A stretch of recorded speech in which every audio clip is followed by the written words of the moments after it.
The champagne cork hit the ceiling before I could say a word.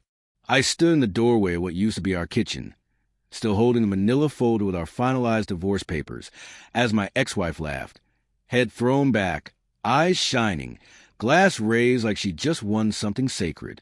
"To freedom," Mara said. The sound of it, freedom, landed in my chest like a cracked rib. I hadn't even finished processing the ink drying on our signatures. 48 hours earlier, we'd stood across from each other in a beige courtroom that smelled faintly of dust and stale coffee. She hadn't cried. Not once. I told myself that strength looked different on different people. I told myself a lot of things. But seeing her celebrate, seeing her happy, that was the moment something inside me snapped awake. I forced a nod, turned, and walked out before she noticed my hand shaking. The signs had been there long before the papers. They always are. Late nights that came with rehearsed excuses. Her phone angled away from me like it carried state secrets. The way she flinched when I touched her shoulder, then overcompensated with forced smiles and quick kisses that tasted like guilt. I'd asked once, casually, carefully, "Are you happy?" I said, pretending to scroll through emails. She'd paused just a second too long. Of course. That pause lived in my head for months. I rationalized everything. I told myself marriage went through seasons. That love didn't always look like fireworks. That suspicion was poison, and I wouldn't drink it. Turns out, I was already drowning. The proof didn't come as a dramatic discovery. No lipstick-stained collars or explicit texts popping up at midnight. It came as laughter. I came home early one afternoon, stomach tight with a feeling I couldn't name, and heard her laughing in the bedroom. Not her polite, social laugh. The real one. The one I hadn't heard in years. I stood frozen in the hallway, my shadow stretched in across the floor, listening to her voice lower, intimate, unguarded. I didn't open the door. I left. That was the day something shifted from fear to knowing. The divorce was efficient, clinical, almost merciful in its speed. Mara didn't fight for anything. Not the house, not the furniture, not even the dog she once swore was her emotional anchor. "I just want a clean break," she said, eyes distant. No dragging it out. I mistook her eagerness for pain avoidance. I didn't realize it was anticipation. When I handed her the final papers, she smiled like someone stepping into sunlight after a long tunnel. Then came the champagne. 2 days later, someone knocked on my door at 6:47 a.m. I hadn't slept. The house felt cavernous without her, every sound echoing like an accusation. When I opened the door, I expected silence or maybe a delivery I didn't remember ordering. Instead, I found Lena.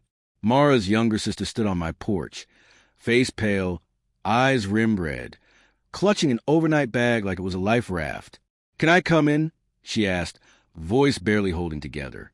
Something in her expression, fear threaded with resolve, made my stomach drop. Lena didn't sit right away. She paced, rubbed her hands together, avoided my eyes.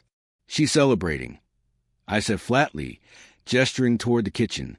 "If you're looking for her—" "I know," Lena cut in, her voice cracked. "That's why I'm here." She finally looked at me then, and the weight in her gaze made my chest tighten. "She didn't just cheat on you," she said. The words landed softly, almost gently. That was worse. "She planned it."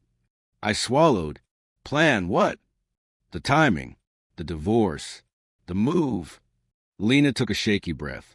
"The baby." The room tilted. "Baby?" I echoed, the word foreign wrong. "She's pregnant," Lena said. 16 weeks. 16 weeks. I did the math before I could stop myself. Before the laughter in the bedroom. Before the late nights became routine. Before I'd even started doubting. My knees gave out, and I sank into the chair behind me. "She told me it was yours," Lena continued, tears spilling now. But I knew the dates didn't line up.